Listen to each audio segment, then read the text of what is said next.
Good afternoon, ladies and gentlemen. Welcome to the EKF Diagnostics Holdings PLC preliminary results investor presentation. Throughout this recording presentation, investors will be in listen-only mode. Questions are encouraged and can be submitted at any time using the Q&A tab situated on the right-hand corner of your screen. Just simply type in your questions at any time and press send. The company may not be in a position to answer every question it receives during the meeting itself. However, the company review all questions submitted today and publish those responses where it's appropriate to do so. Before we begin, we'd like to submit the following poll, and if you could give that your attention, I'm sure the company would be most grateful. It gives me great pleasure to hand over to Julian Baines, Executive Chair. Good afternoon. Good afternoon, everyone. Thanks for joining the call. To give you an update on EKF Diagnostics, I'd like to begin the meeting by going straight to slide 4, where we talk about the equity story. And I truly believe that at the moment, EKF is a really strong opportunity for shareholder returns. The reason I say this is that I do believe that a lot of investors have forgotten who we are as EKF because of all the smoke and mirrors of the pandemic. There's a lot of people out there thinking that, have forgotten about the core business. And the core business is fundamentally, and always has been, revenue generating, operationally profitable, cash generative, dividend paying, with recurring revenues from our point of care business. And unlike 2019, we also offer a huge upside in 2024 and 25 with our new fermentation business. So at the moment, we're currently trading at about 7 times 2024 EBITDA forecasts. So as a company, we are in a very, very strong position with zero long-term debt, and we'll show today later on that we're in a really strong position to grow. Looking at this slide, we just thought we'd summarize almost the whole business in one slide. So our 2022 financial performance, which you will have all read this morning, shows a 66.6 million revenues, 48% increase in sales from pre-pandemic levels, net cash of 11.4 million. And we've taken strong actions to realign that business, which Mark will talk about a bit later on. But we've acted very, very quickly in realigning the business to make comparisons and to grow according to where the business was in 2019. I was at pains over 2 years of presenting to say that the pandemic would end, and we always focused on this really, really strong core business.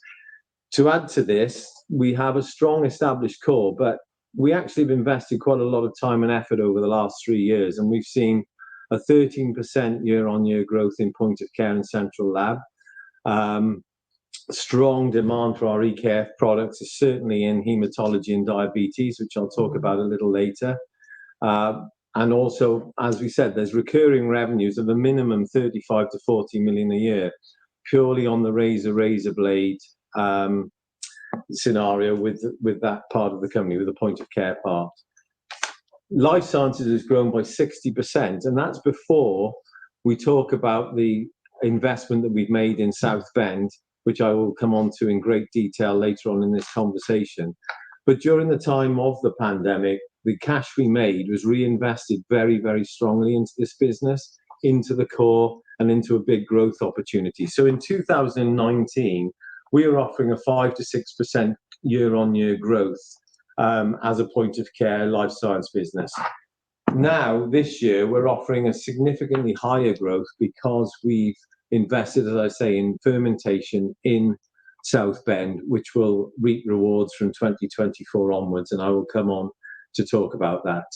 And that's also mentioned in attractive platform for growth. So overall, this business is in a very strong position, is looking to grow exponentially next year, but we've also got a very, very strong year ahead in 2023. The last point I'll make on this, we do comparisons with 2019, the last time we purely had the core business. We achieved in 2019 45 million revenue and 12.1 million EBITDA.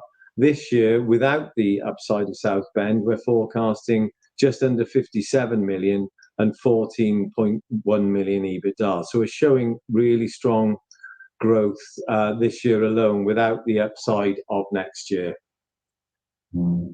So on to the next slide. we are going to simplify the story, but at the moment, the company is made up in three areas of point of care, central lab, and life sciences. What we will be doing moving forward is converting the business into just two sections, which will be point of care and life sciences.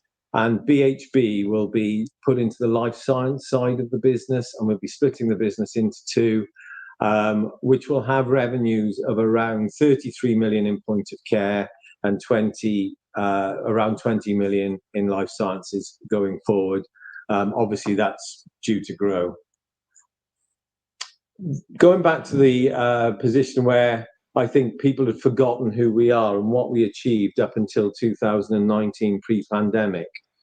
We sold 15,000 point of care analyzers last year.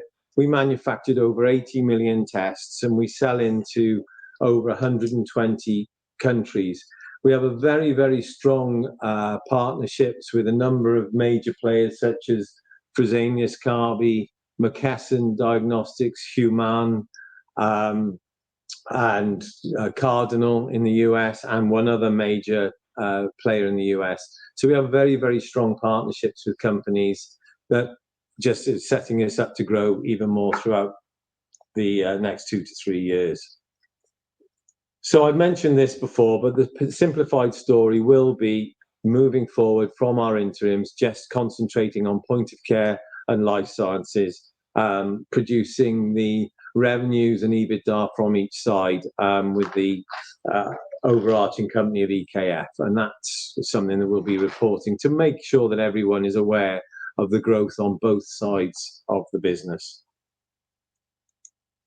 So if we look at the point of care products, we are, if not the number one or number two in hemoglobin testing worldwide, HemaQ being our only major competitor, and we're taking a lot of market share from HemaQ at the moment because of our capability in having all manufacturing in-house and our flexibility since HemaQ was sold to Danaher. So our 2022 revenues were 30.8 million, a growth of 14% versus 2021, but even more importantly, a growth of 12% compared to 2019, our pre-COVID. So we're now moving into double-digit growth in our point of care business. As you can see, our key products, HemaControl grew by 37%. Hematostat, which is a centrifuge that we sell into blood banks mainly in the United States, grew by 31%. Our diabetes analyzer, QuoLab, grew by 23%.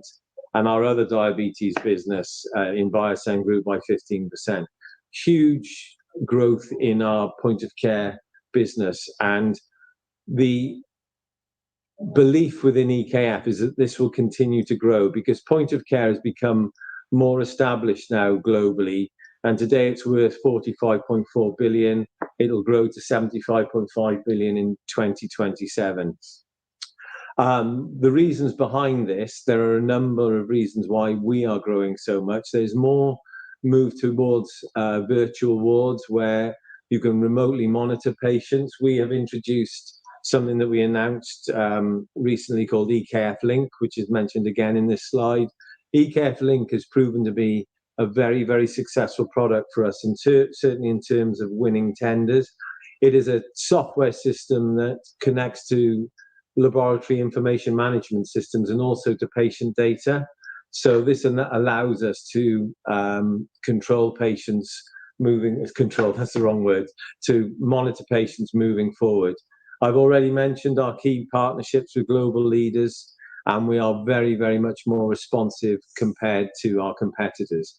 Also in point of care, our DiaSpec device, which is the device that also for hemoglobin, it's a handheld device. That sort of flatlined recently, but the reason for that is that we have got supply issues from a supplier, as in they can only produce a maximum amount of tests for us. What we've actually been able to do with that is that we are going to be manufacturing those tests in-house from next month, and we're also opening a new facility in Leipzig from the end of this year.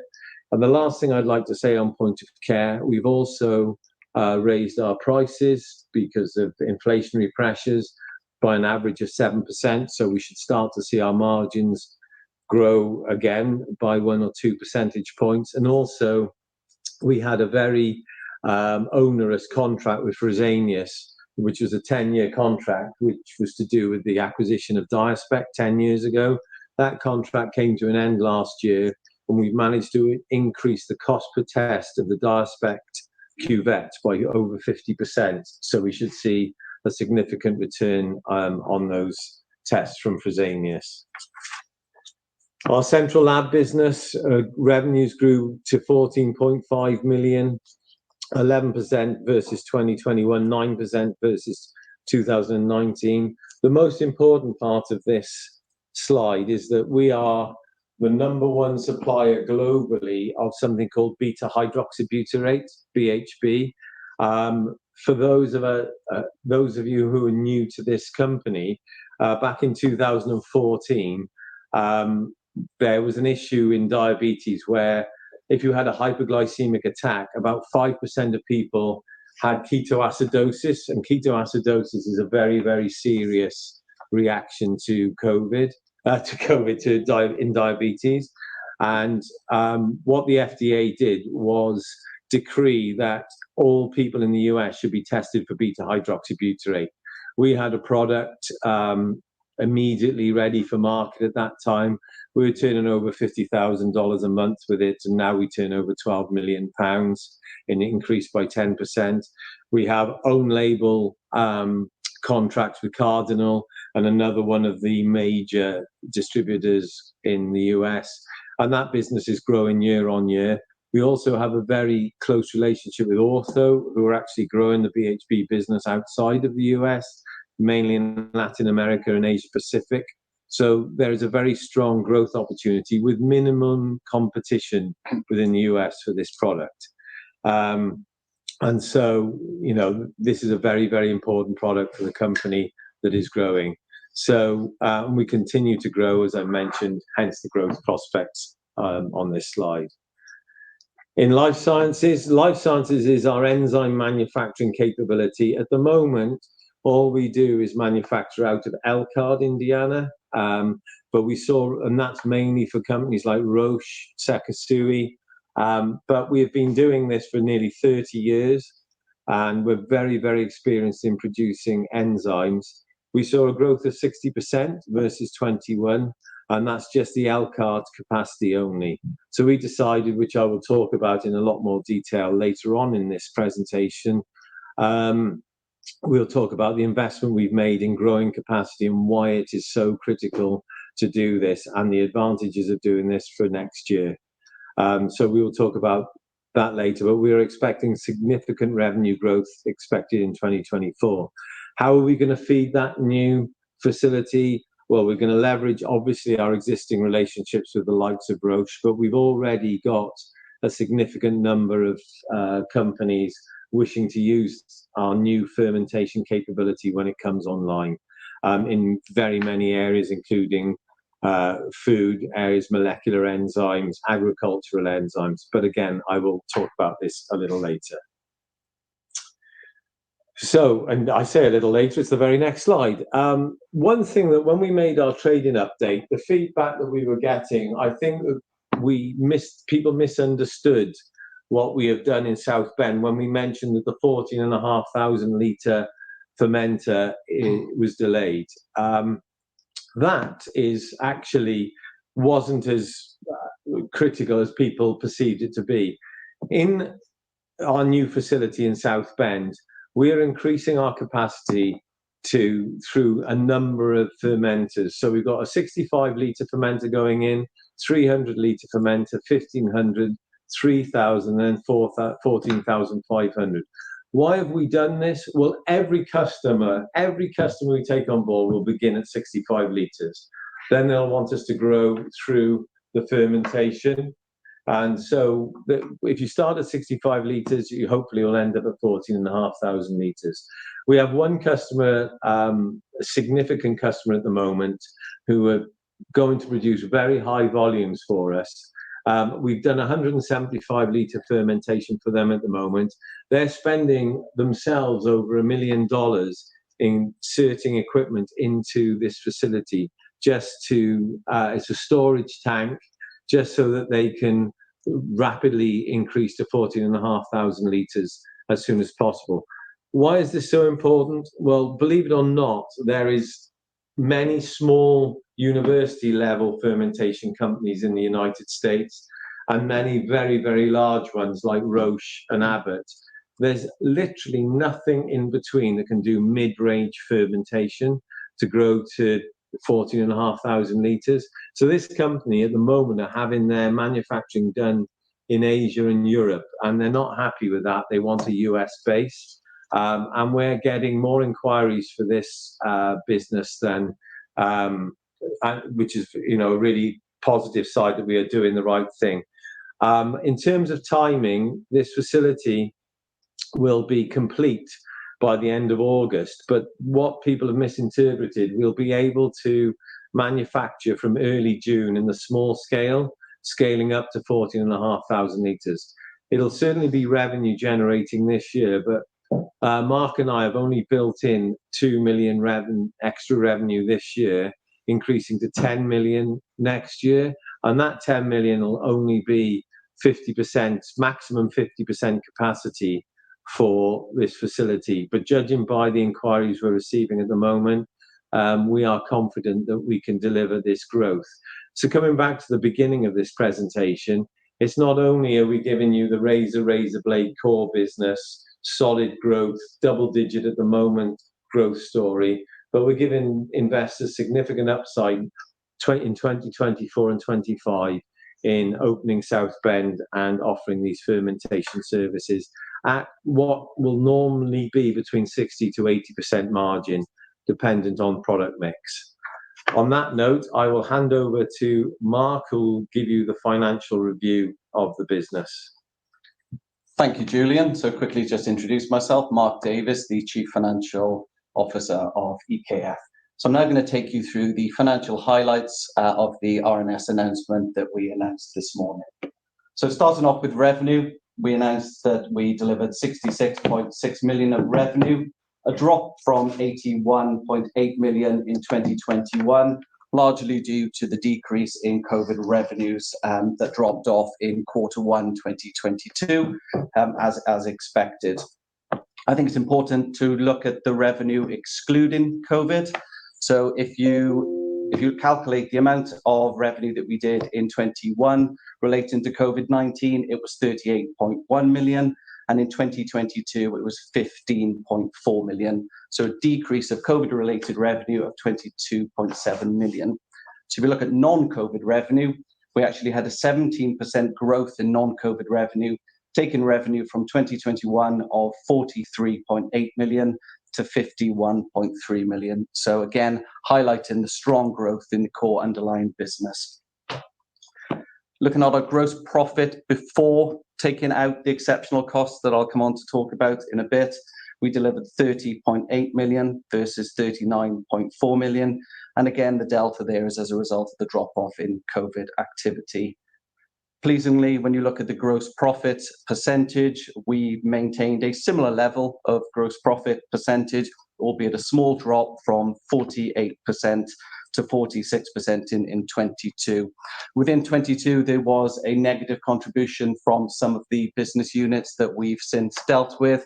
So I'd certainly be hoping that we would see some improvement in gross profit percentage in 2023. We delivered an adjusted EBITDA performance of 14.9 versus 26.5 in 21.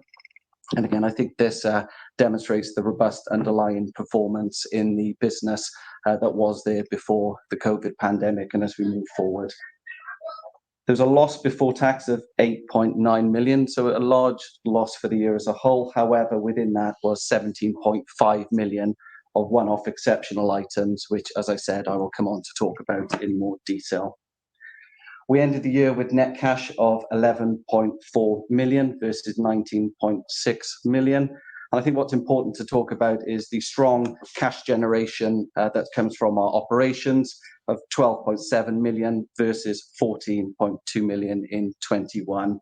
And the primary reason for the drop in cash during the year was the significant capex that we made and a number of non-trade investments that I will talk about a couple of slides on.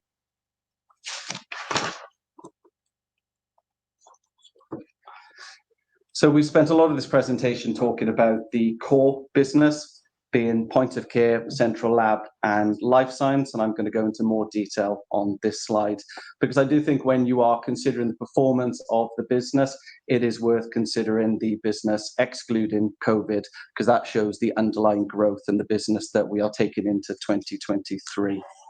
So 2019, which was exclusively non-COVID, was 44.8 million. Pleasingly, in 21, we delivered non-COVID performance of 43.8, so getting us back to the position recovering fully from the pandemic. And then in 2022, we've pushed on further to deliver 51.3%. So overall, a 14% increase from 2019. And what is also pleasing is when you look at the three constituent parts, you see a 13% growth from 2019 in point of care, 9% in central lab, and 19% in life sciences. So consistent growth throughout all three areas. I touched upon the 17.5 million of exceptionals that we recorded in the results announced this morning. And I think it's important to go through them in some more detail because they're very significant. So it's been a year of transition and restructuring in 2022. And what we were very keen to do as a management team was to perform that restructuring in 22 and record as much of the impact of that restructuring in the 22 results that we put out this morning. So I'll go through each of these 6 boxes. The first one being the business unit rationalization. And this does take up a significant part of the 17.5 million. So the first point which we announced last week was the disposal of ADL Health and effectively the disposal of the lab testing part of our business that we've spoken about in previous presentations. It was announced last week and we've taken the full impairment of that disposal in the 22 results that were released this morning. We also made the decision to close down the UK production facility, which was a difficult decision, but I think the right decision to make for the business going forward. This was the part of the company that was set up in 2020 exclusively to deliver the COVID opportunity. So there will be an impact that's likely to fall into 2023, and we expect that to be significantly less than the impact of ADL. So I would be estimating that the total cost of that restructuring is going to be less than $250,000. And by rationalizing the business units, that allows us to focus on the core business, which was the theme within Julian's part of the presentation. We also had a significant amount of COVID inventory as we started and went through the first quarter of 2022. And we announced in June last year that we agreed a payment from our US customer in relation to the COVID inventory that we had in the US. And that was a payment of $5.5 million and a clean exit from that particular arrangement. Towards the end of the year, we looked at the remaining COVID inventory that we had in the business, and it really was a quick shift in the dynamic of supply and demand. And we took a prudent view around the value of the inventory that remains in the business. And there's around about 4 million of the 17.5, which relates to inventory provisions that have been taken. We still believe that there is potential to realize some cash for that inventory, albeit that that hasn't been modeled into our forecasts. We've looked at the property footprint within the business. So as we were focused on delivering COVID, we took on a number of new properties that soon became redundant for our purposes moving forward. So we took quick action last year to reduce the number of sites overall. So we've taken down the overall sites from 12 to the 8 that was mentioned in Julian's part of the presentation. And this includes sites in the US and the UK. And I do believe that there's potential for maybe rationalising a little bit more in 2023, but this won't come with exceptional costs. This is just a rundown of leases that won't be renewed. It's not just rationalising the property footprint, but we've looked at the property that we have within the business to make it fit for purpose for the growth that we're expecting. So this includes South Bend that we've spoken about and the level of investment that's been made in South Bend. But I'd also like to mention that we have been investing into our established German businesses as well. And this includes investment into the production process in our Barleben site that we own, and also within the Leipzig facility. And we'll be moving to a new Leipzig facility at the end of this year. And the expectation is that that will provide additional efficiencies, which will enhance gross margin, but also help from a capacity point of view. We've looked at organizational improvements in the business, and some difficult decisions have been made, particularly around the workforce that we have. So right at the peak of Q1 last year, we employed over 550 people within the company. And as the demand for COVID business dropped off, we quickly scaled that back by just under 200 as we reduced that level of activity. Subsequently in the year, we also looked at other roles within the business and took the view on how we look to move forward and roles that are going to be required, and unfortunately those roles that would not be required. So we made a number of difficult decisions in those areas which reduced the cost base. We explored a number of non-core and low profit commercial arrangements that we have, and those that were deemed non-core or not commercially attractive. Where we could, we exited them so that they will no longer be a burden moving forward. And inevitably, that requires a certain cleanup of remaining contract commitments. The provisions for those have been taken in 2022. And finally, we looked at our development cleanup. So this is a bit of balance sheet cleaning up, where we looked at the intangibles that had been recognised, and we took the view around whether we are likely to achieve value in the future. And when we didn't believe that we would achieve value, we took the appropriate impairment. So as I said, a large number of exceptionals that's gone through in the year, but the expectation is, apart from those that I've mentioned, certainly wouldn't expect too many more in 23.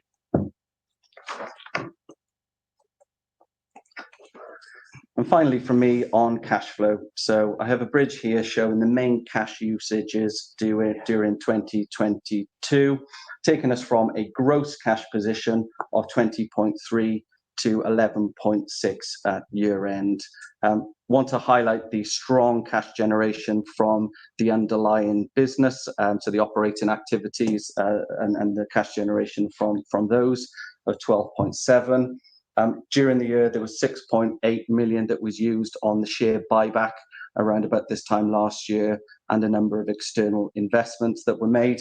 We're not expecting to be making any new external investments, as the focus is clearly on investing into the core business currently.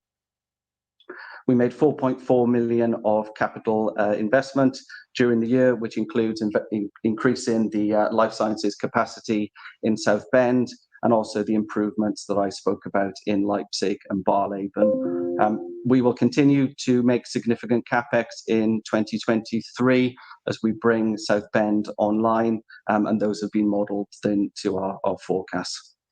We should highlight that we continue to suffer with the restrictions on the cash that we have in Russia, which at year end was 2.4 million, and that is constantly under review. And when we are considering the company's net cash position, it is net cash excluding the cash that we have in Russia. And then finally, towards the end of the year, we paid the 2021 dividend of 5.5 million, so 1.2 pence per share. And today we announced that we are maintaining that dividend at 1.2 pence per share, and that will be paid in December 2023. Thank you. Okay, thanks, Mark.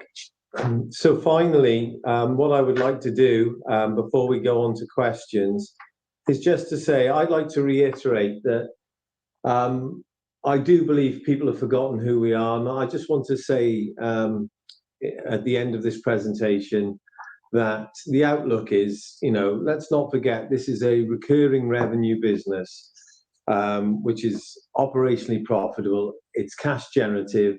We do pay a dividend every year.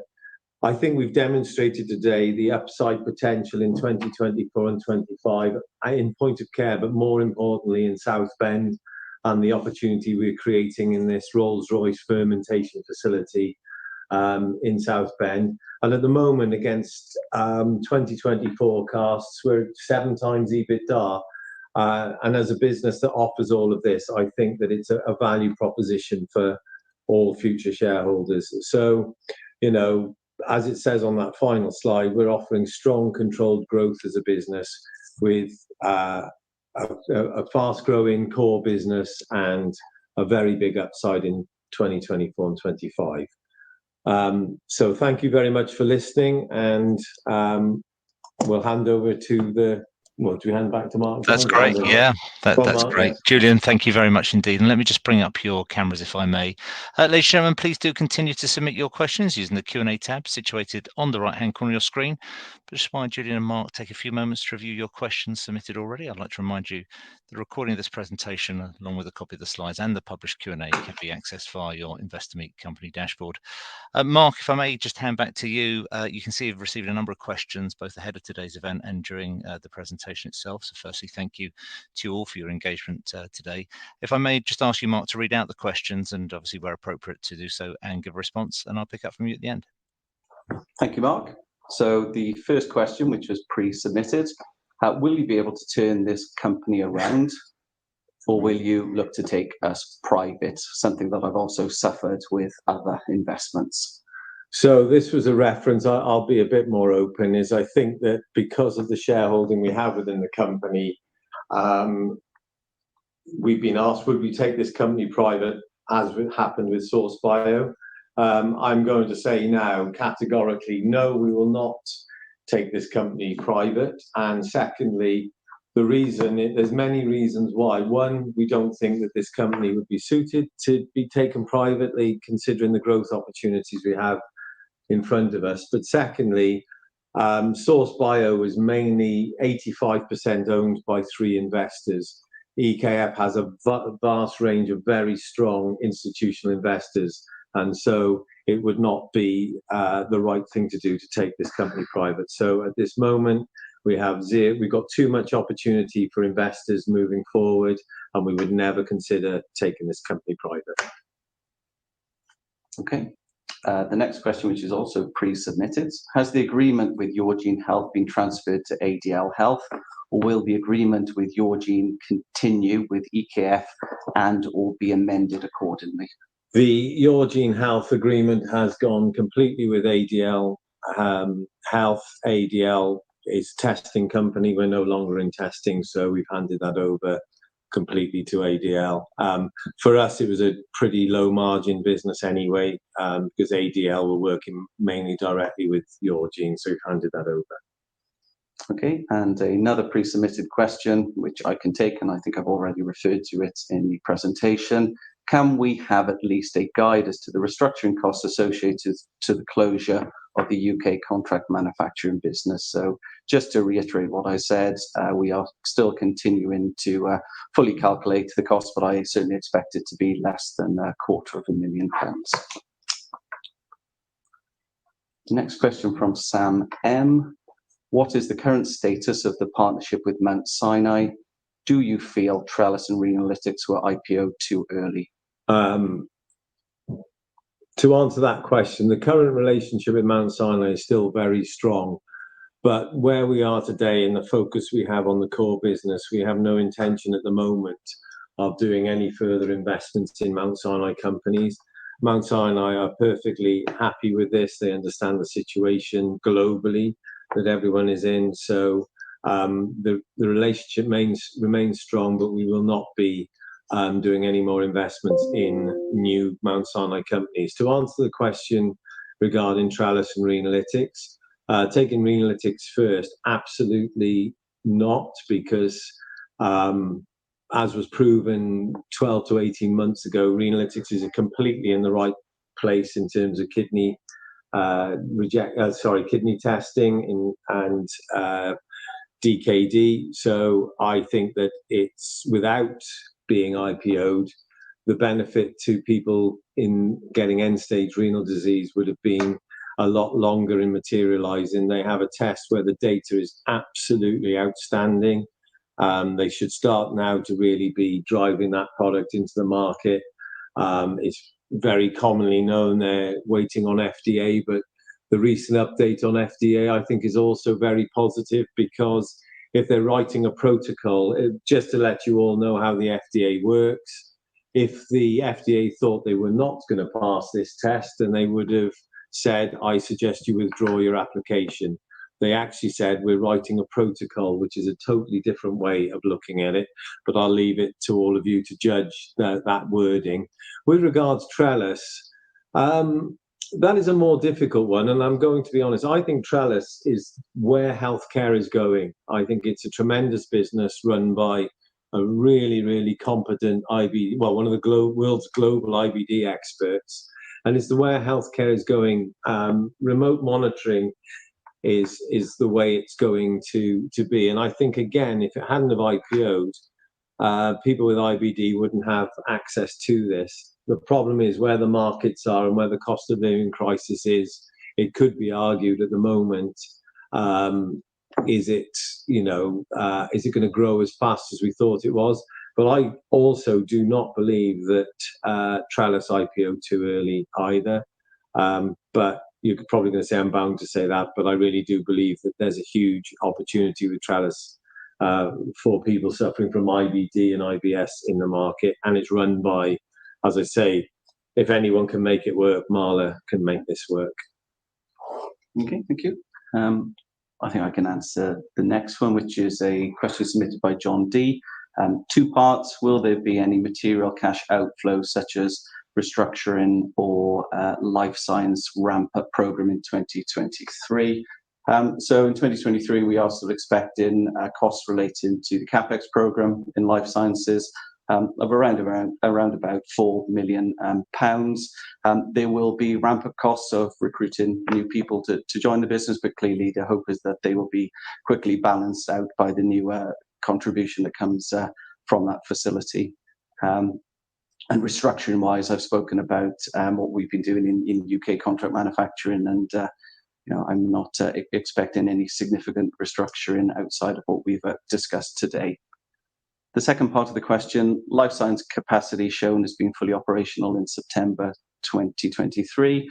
You indicate currently ISO 13485 accreditation. Is there additional accreditation of new equipment and process? Does the plan include the appropriate amount of contingency and risk in terms of time and cost?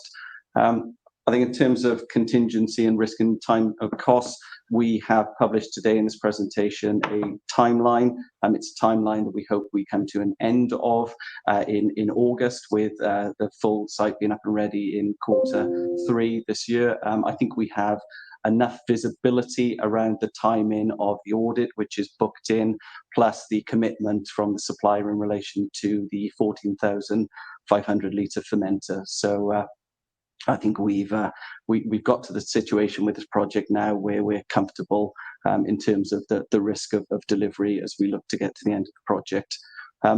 ISO 13485, as you mentioned, we require that in order to deliver the plans that we have in life sciences. Julian, in terms of whether anything else is required, I mean, that's... No, there's nothing else required. We have an audit of the facility in April. That will... and we don't need to have the site fully up and running for that to take place. So as Mark has, to reiterate totally what Mark has said, by August, September, certainly in September, the whole site will be fully up and running. And as I said earlier, I think it was what we said in January about the delay to 14,500 litre as actually quite irrelevant to the overall timing of the facility being online, and we'll see revenues from September onwards.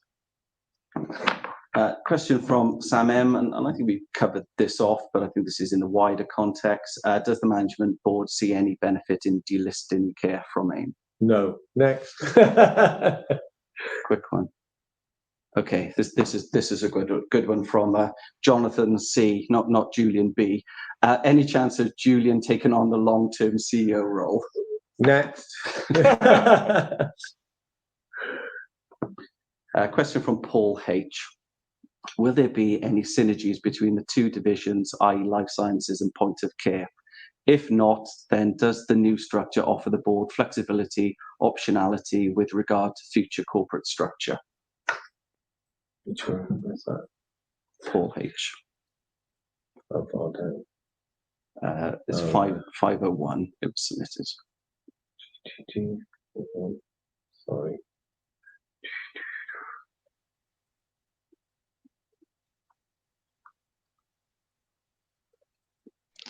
Okay. Let me just show it on the screen there. Yeah, sorry about that. It was me. I was not concentrating enough. Okay, there. no problem. Yes, it does. In all honesty, it's a very, very good question, Paul. I think that is something. It does give us flexibility going forward to have two businesses working side by side, both with double-digit growth opportunities. So, in terms of future corporate structure, I think that this really does offer us flexibility. It's not just simplifying the story, but it offers us flexibility in terms of moving forward and the options that we will have in front of us. So the answer to that whole question is yes. So, it's a very good question, and one of the main reasons why Mark and I are doing this. Okay, questions are coming in thick and fast now, so I'm trying to review them as quickly as I can. Question from Salim H. No, Tim, do the Tim one above. How do you see your gross margin? Okay. Yeah. Tim H. How do you see your gross margin developing over the next 12 to 24 months with increasing contribution from fermentation business?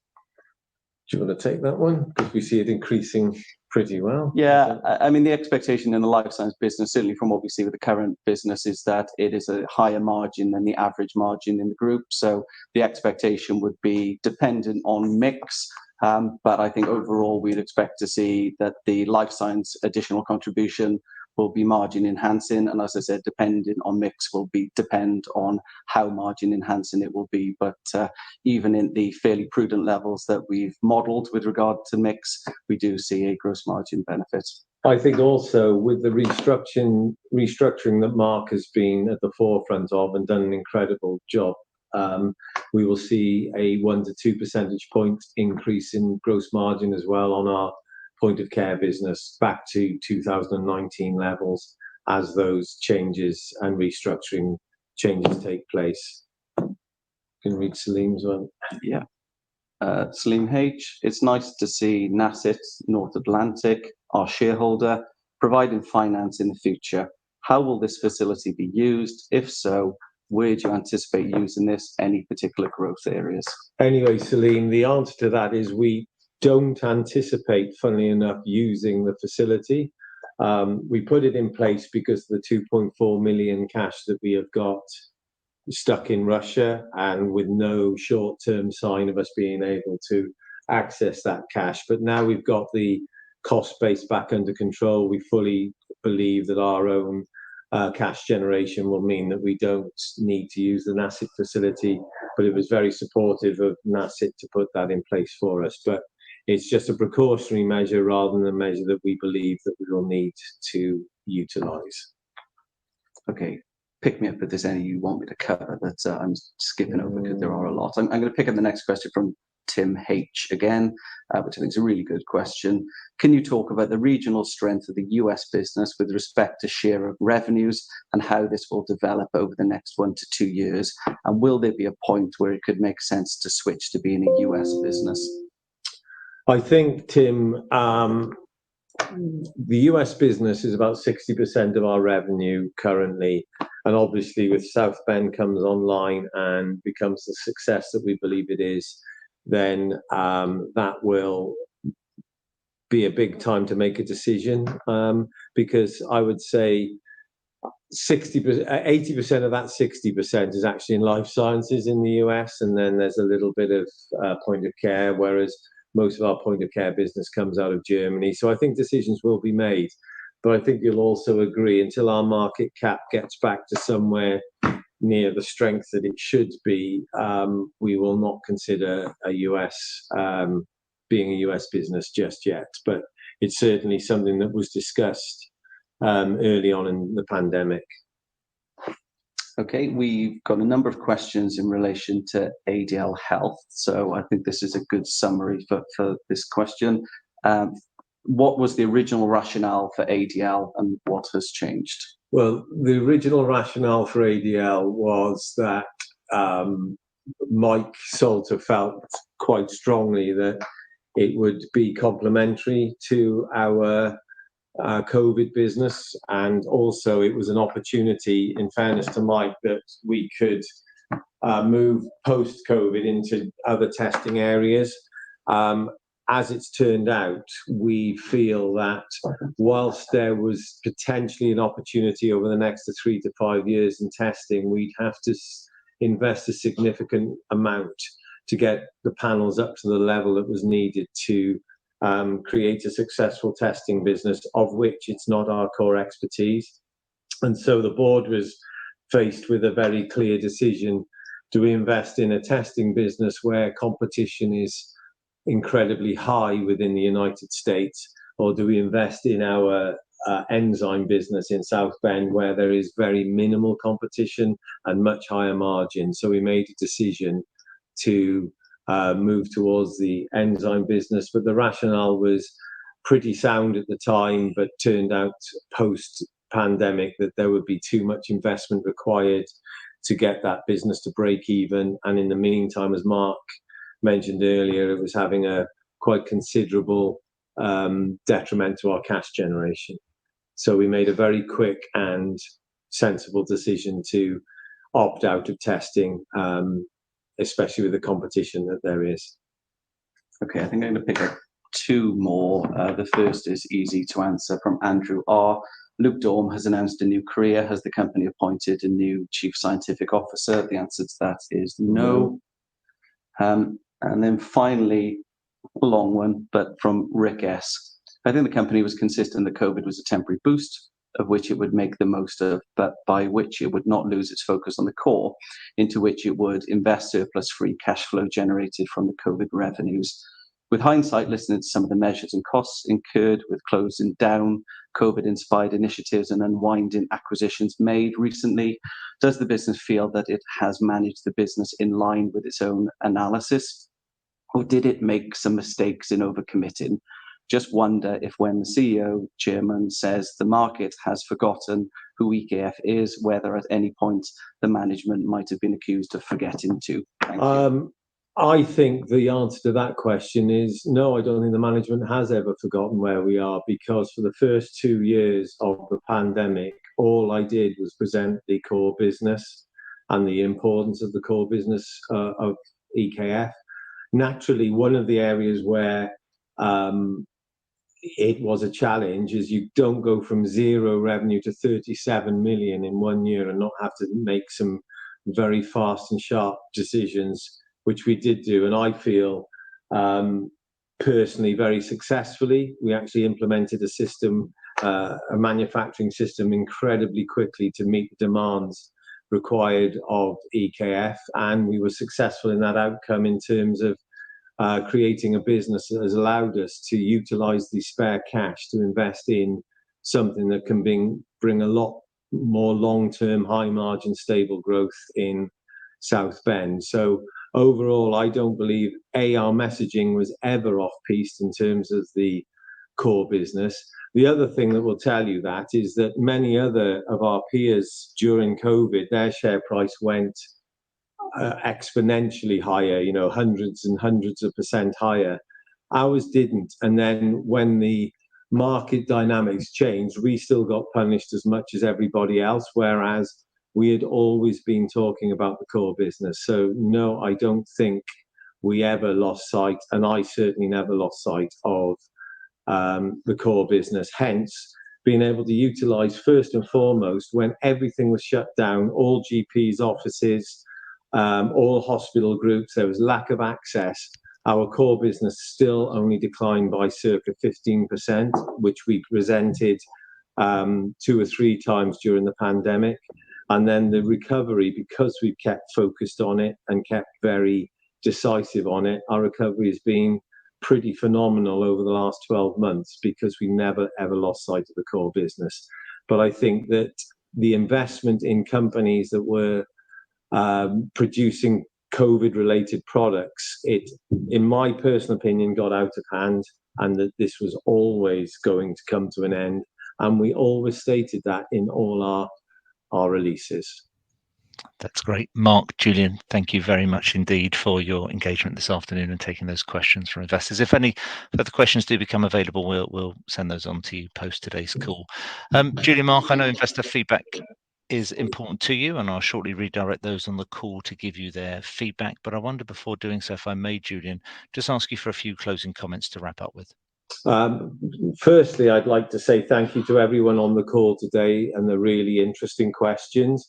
You know, they're testing questions which we feel we should be answering, and I thank you for that, because, you know, we are very focused on the business. So I'd like to thank you all for your input and your interest. It's really important to Mark and I that we maintain your interest in this business. But I do think where we are today and the valuation we are today, I know I've repeated it 3 or 4 times, but compared to a lot of companies on AIM, I think where our position is and the fact that we've got a strong growth story, and we're only 7 times 2024 EBITDA, I think there's a value proposition there as well. And I hope you continue to support us as you have. We don't take it lightly, and I look forward to meeting a lot of you in person in the future, but also on calls like this, which I hope you have found helpful today. And we appreciate all your feedback. That's great. Julian, Mark, thank you once again for updating investors this afternoon. Could I please ask investors not to close this session, as we'll now automatically redirect investors to provide their feedback in order that the management team can better understand your views and expectations. This will only take a few moments to complete, but I'm sure will be greatly valued by the company. On behalf of the management team of EKF Diagnostic Holdings PLC, we'd like to thank you for attending today's presentation. That now concludes today's session, so good afternoon to you all.